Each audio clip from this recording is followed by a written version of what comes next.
Bonjour, rebonjour François Bayrou. Je le disais tout à l'heure, vous êtes bien sûr le président du MoDem, le maire de Pau.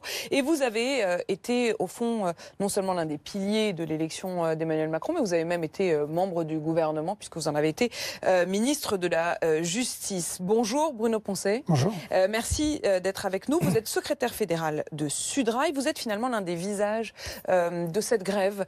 Depuis le début, vous faites partie de ceux qui portaient ce conflit. Et vous venez justement débattre avec François Bayrou pour aussi essayer de comprendre ce qui vous oppose sans vous opposer, parce que vous n'êtes pas non plus l'un des piliers de cette réforme. Mais vous l'avez dit tout à l'heure, François Bayrou, vous estimez, même si on sent quelques nuances éventuellement sur la mise en œuvre, que vous estimez que cette réforme, elle est parfaitement nécessaire. Bruno Poncet. Déjà, je vous remercie de m'avoir invité. Et puis, je suis content de discuter avec M. Bayrou parce que vous êtes un personnage important dans la politique française, mais en même temps, vous êtes quelqu'un ancré vraiment dans un territoire. Et pour parler de la SNCF, c'est quand même mieux de parler de la province parce que je pense que beaucoup de gens en parlent, mais ils ne prennent pas souvent le train, ils ne se rendent pas compte à quel point aujourd'hui, il y a vraiment de gros soucis. Effectivement, moi, tout à l'heure, je vous ai écouté, vous avez raison sur un point, il faut une réforme, ça c'est sûr.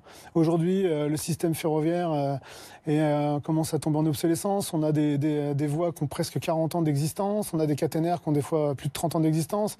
En Allemagne, évidemment, en comparaison, c'est 15 à 17 ans d'ancienneté le réseau. Mais cette réforme-là, elle n'est pas bonne. Elle est injuste et elle est même inutile parce qu'elle ne prend pas les choses par le bon bout. C'est-à-dire que M. Spinetta fait un rapport, qui aujourd'hui, il le critique lui-même, parce que quand il passe devant la commission parlementaire, il dit qu'on lui a donné 1 an, après 6 mois, après 3 mois, et que ce rapport, il est bâclé, qu'il a fait du copier-coller avec les autres rapports qui ont été donnés pendant quelques temps avant. Il le dit lui-même. Moi, j'ai encore vu ça cette semaine.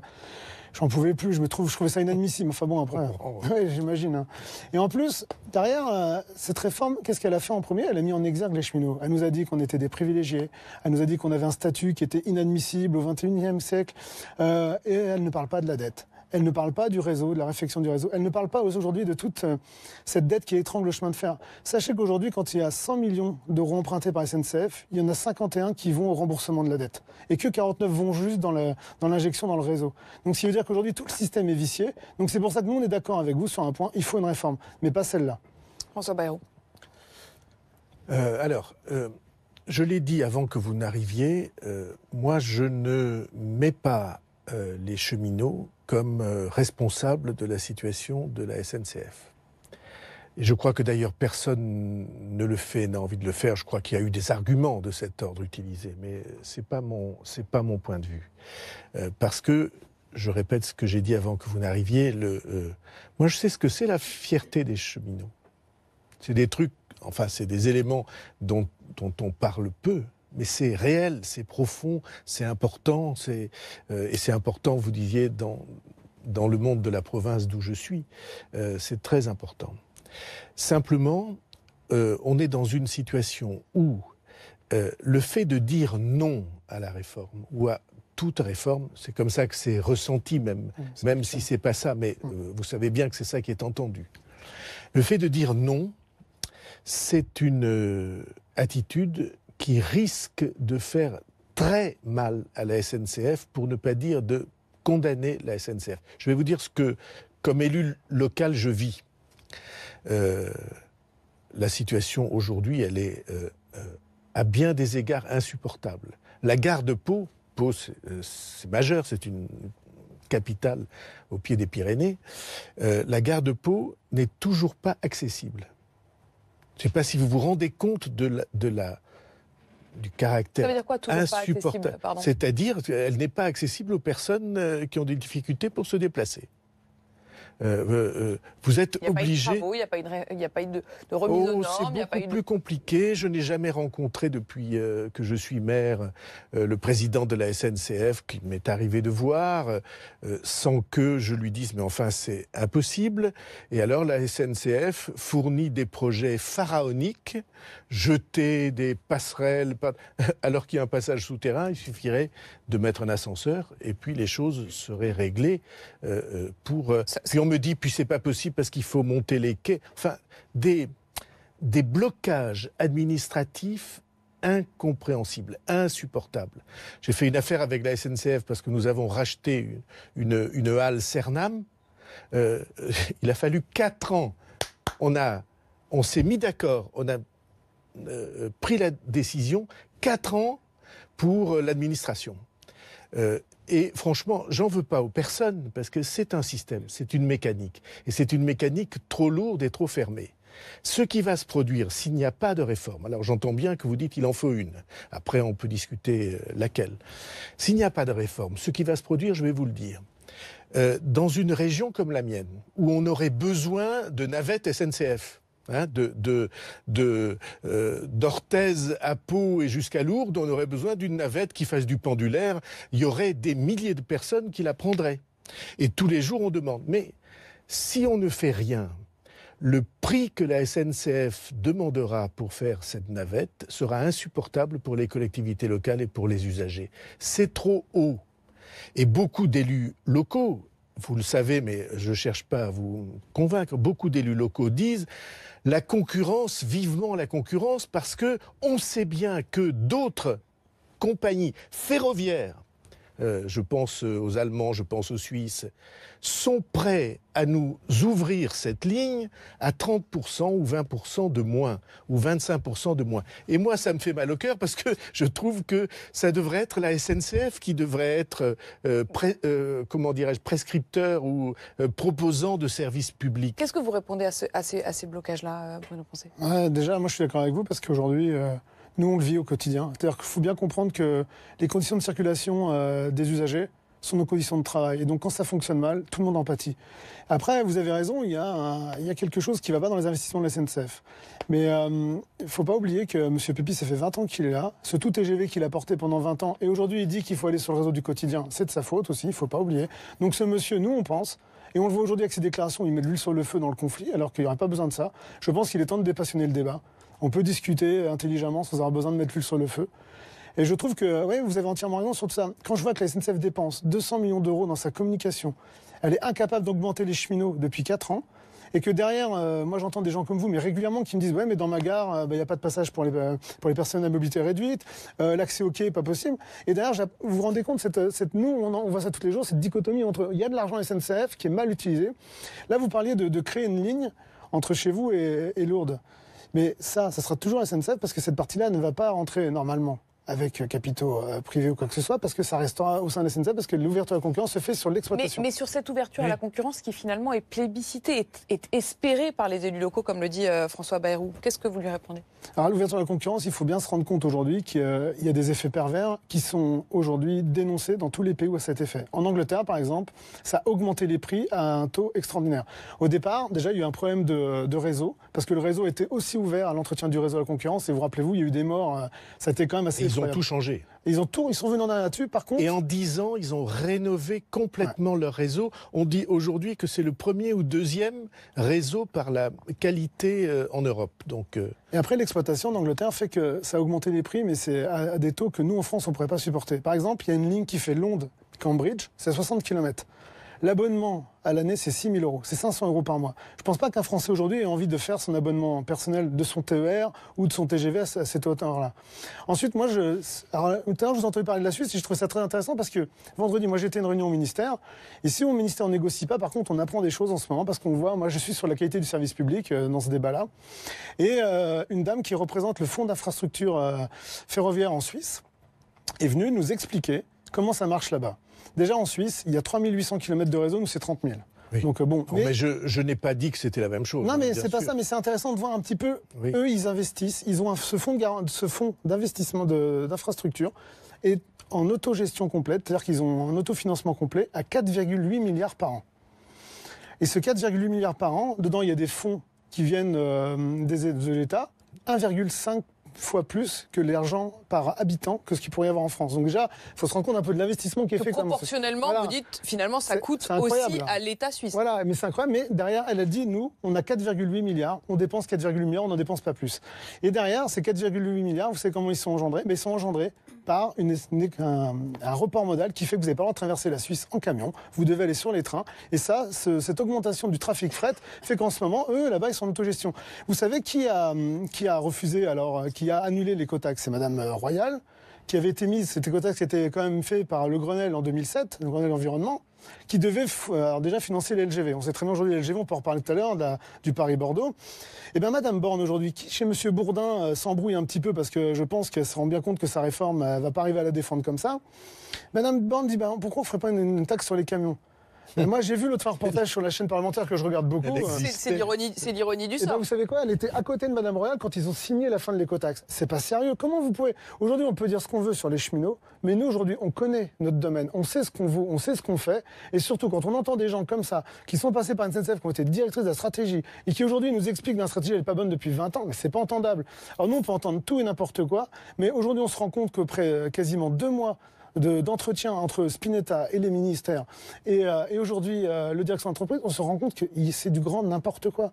François Bayrou. Alors, si vous voulez me faire dire que la France, depuis des décennies, est gérée, j'irai pas jusqu'à dire n'importe quoi, comme vous dites, mais ça n'est pas loin.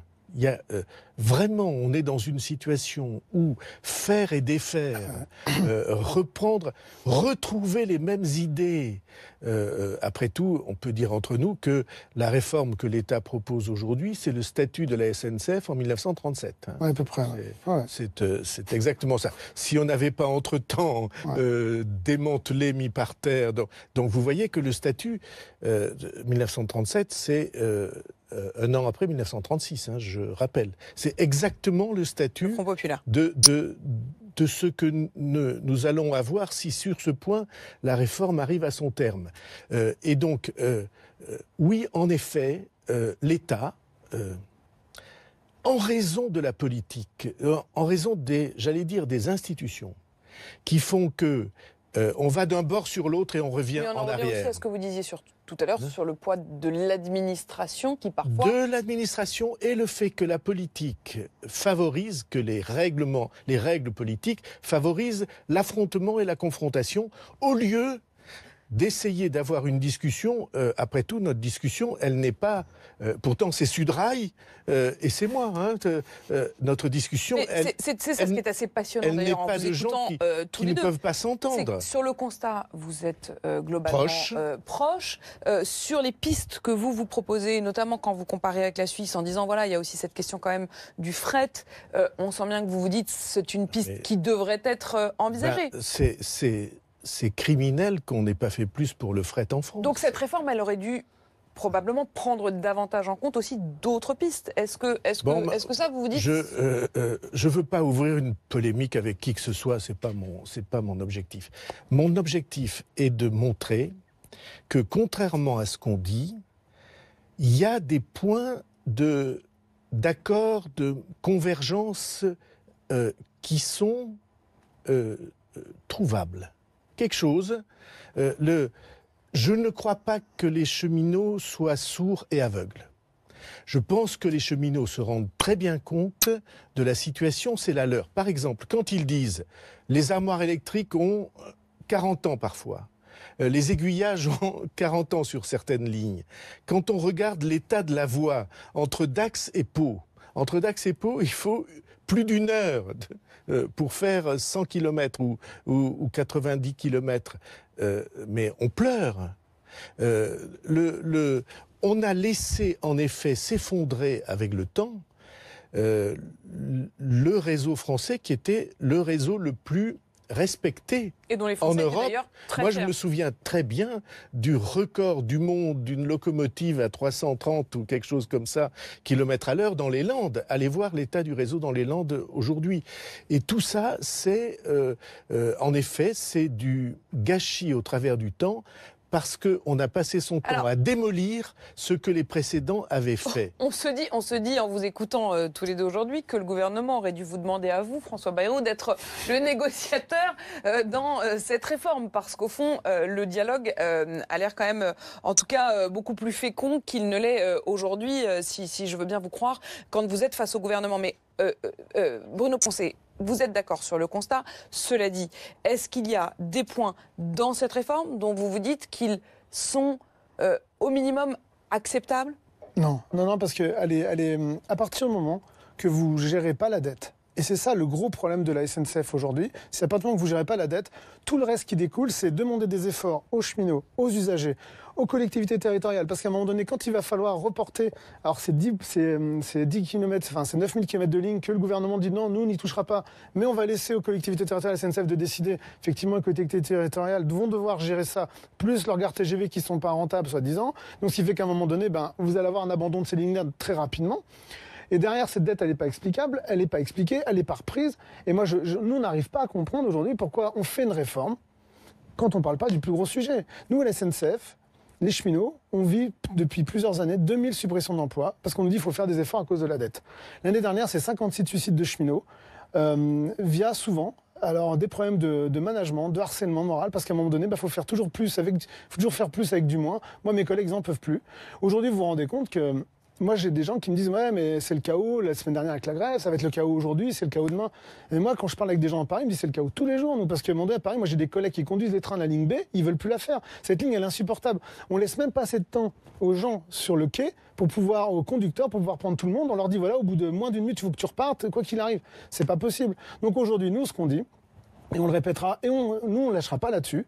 Cette réforme-là, il la retire. On revient à la table de négociation, on discute des vrais points et de cette dette surtout. Mais cette dette, vous en parlez, mais il y a surtout un gros souci avec cette dette. C'est qu'aujourd'hui, le gouvernement, s'ils étaient droits dans leurs bottes, au lieu de nous raconter ce qu'ils veulent sur l'avenir, ils diraient, écoutez, cette dette, on la reprend, mais derrière, il va falloir faire des efforts.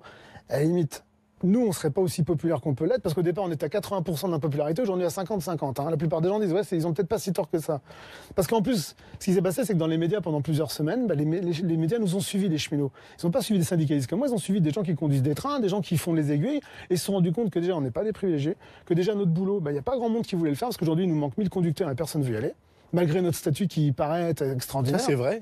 Alors, justement, sur ce point, je voudrais qu'on termine le débat sur cette question de vous voyez bien que dans ce que vous avez dit, il y a du juste. Moi, je sais très bien que, en dépit du statut, on n'arrive pas à recruter des conducteurs. Je sais très bien. C'est ça la vérité.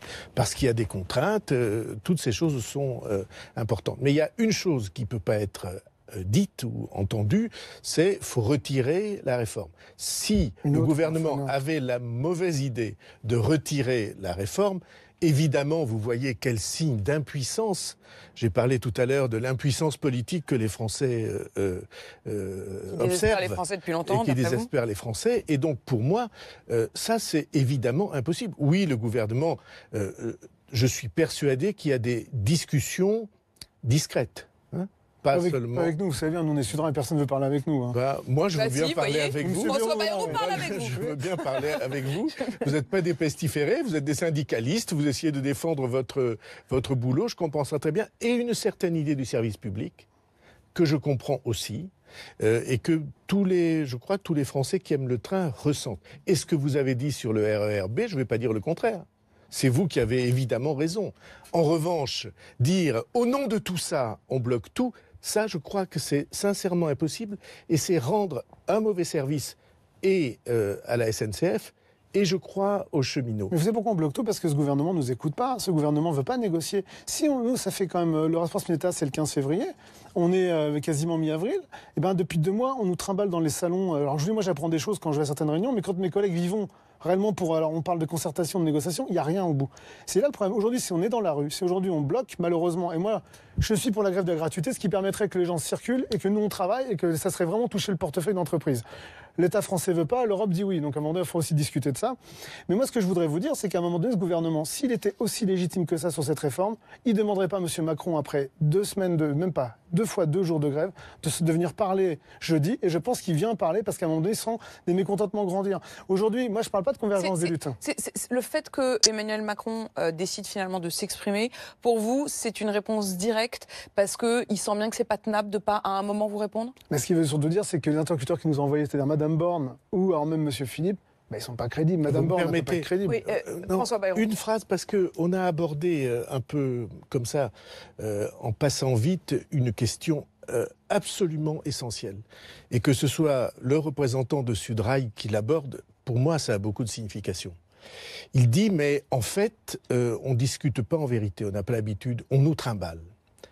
Eh bien, il est vrai que dans les négociations avec l'État, la plupart de ceux qui y ont affaire ont le sentiment que, je ne parle pas de ce gouvernement-ci, je parle d'années et d'années. En effet, qu'en France, on n'a aucune culture, aucune habitude de la négociation, du travail qu'on peut faire en commun, de l'échange des arguments fondés sur le réel. Moi, j'ai toujours pensé, comme ministre de l'Éducation, c'était même une légende, j'ai toujours pensé que les syndicats apportaient quelque chose parce qu'ils parlaient du terrain réel. On vit dedans, c'est notre vie. Ils disaient... Quand on entend effectivement, quand vous entendez Bruno Poncet qui parlait de l'expérience du conducteur du RERB, on ne peut pas être plus dans le réel. Le monde de la haute administration, je ne veux pas dire du mal de la haute administration, il y a des gens vous en dites très bien. Quand même pas mal de l'administration depuis le début de cette émission, François Bayrou. Le monde de la haute administration, il n'a pas l'habitude de cette discussion. Il a souvent l'habitude... de la contourner, de la biaiser. De contourner, de biaiser, de ruser, parce qu'ils ont leurs idées toutes faites. Et je pense que un des enjeux de la réforme institutionnelle dont on a parlé au début, c'est d'avoir un monde politique qui se mette enfin à avoir des dialogues réels avec les syndicats, les fonctionnaires, aussi avec les entreprises. Tiens, on avait dit aux entreprises, on va tout régler pour les PME, pour que les embauches soient plus faciles ou plus... Qu'est-ce qui s'est fait? À moi, ils disent rien. Pas grand-chose, disons. Parce que l'échange sur le réel, on vient d'en avoir un exemple, et justement, en dépit de la distance supposée entre nous... S'il ne se fait pas forcément au sein de l'État, il se fait en tout cas sur ce plateau. Voilà. Merci à tous les deux d'avoir débattu. Je voudrais qu'on accueille tout de suite Myriam Ankawa et Mathieu Jolivet qui vous ont écouté attentivement.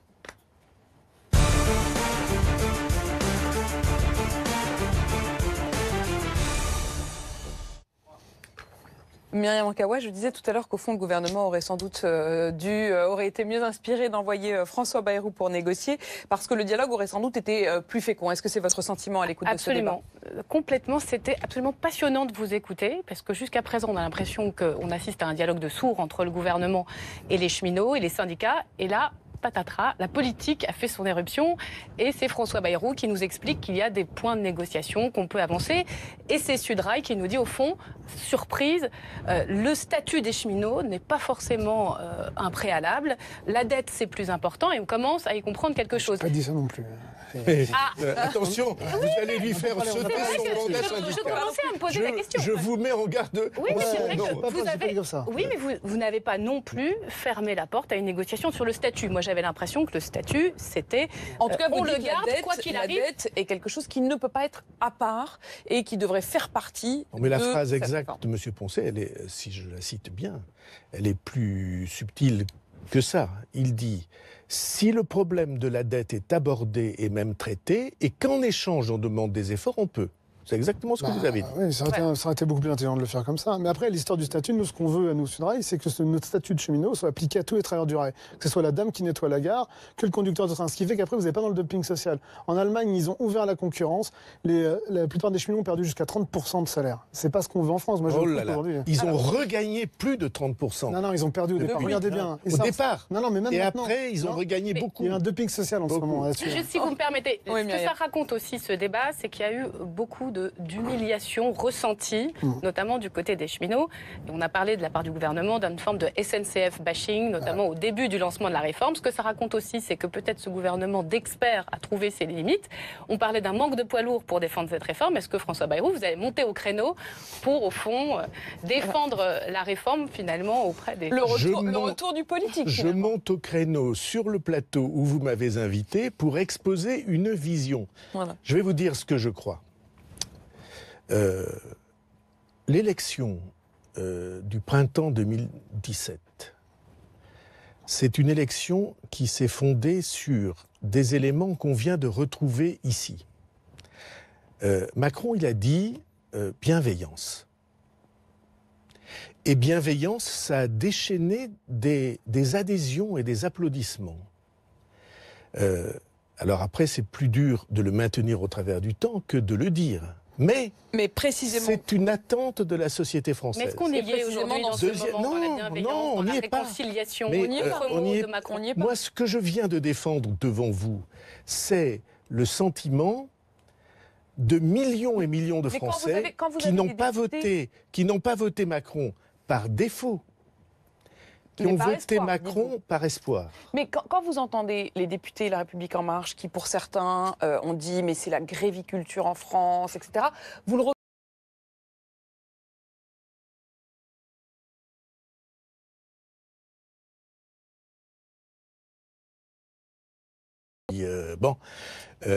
je ne confonds pas ça avec le sentiment profond qui a animé celui qui s'est fait élire président de la République. Le dernier mot sur ce débat ? L'idée profonde de Emmanuel Macron, c'était désormais on va agir sans humilier personne.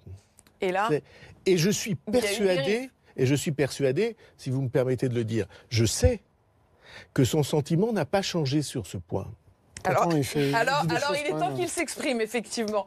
Mathieu Jolivet. Oui, moi j'ai vu et entendu un politique et un syndicaliste qui s'écoutaient sur la réforme du rail. Donc moi je formule juste un vœu, c'est que l'exécutif et tous les négociateurs actuels des syndicats de la SNCF puissent s'inspirer de ce qu'on vient de voir et d'entendre, parce que je rappelle juste le contexte dans lequel ça se passe. C'est un contexte où on a un retour d'une croissance durable en France qu'on attendait depuis 2007. Et le grand danger, et ça je le dis vraiment, quelle que soit la légitimité des uns et des autres, la légitimité de vos combats syndicaux, la légitimité du volontarisme politique, le grand danger serait que quelque part, à l'arrivée de ce conflit, on se rende compte qu'un conflit de la SNCF est hypothéqué le retour d'une croissance qu'on attendait depuis trop longtemps.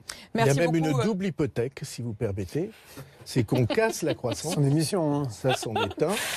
Et il y a une deuxième hypothèque, c'est qu'on n'arrive pas à trouver une issue à un conflit et qu'on en sorte dans l'amertume générale, la défaite des uns et le désespoir des autres. Ce débat doit donc devenir un modèle. Merci beaucoup Bruno Poncet d'être venu débattre avec François Bayrou. François Bayrou, je vous garde encore un petit peu. Je voudrais qu'on parle d'Europe et de justice. À tout de suite.